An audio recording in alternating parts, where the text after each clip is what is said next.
specialist. Dr. Brandrowski, you, of course, understand the science of propofol.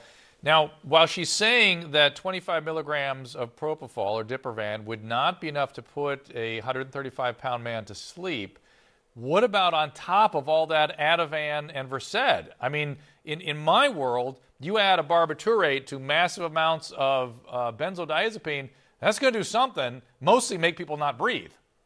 That's exactly right. That's why these medications are so incredibly dangerous. When you start mixing medications such as benzodiazepines, the Ativans, the sleeping aids that he ingested, and then on top of that start infusing the medication of propofol, which is a powerful anesthetic agent, to, again, assist with sleep, you start being on very thin ice. You not only are on thin ice, but you start jumping up and down on that ice, and that's why you always need to watch that patient so cautiously.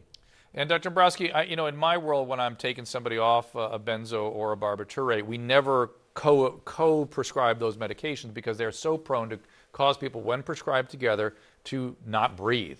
But my question to you is, why is everybody making such a big deal about the propofol? Didn't he get enough lorazepam and midazolam to cause him not to sleep, or at least to aspirate as well?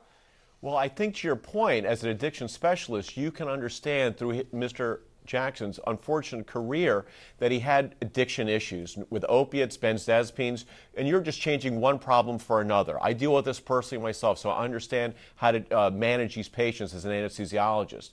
But I think to your point is that, with the propofol, and let me tell you what 25 milligrams looks like. It looks like this. It's a very, very small amount. Now, this is not propofol. This is milk that I got from my house before I came to set. But just to give you the idea, this is a very small amount. I understand that at the Dr. Murray got gallons of propofol. And I figured out, well, how much is in a gallon? It's 3,800 milliliters. It's incredibly in the amount that he was giving the patient.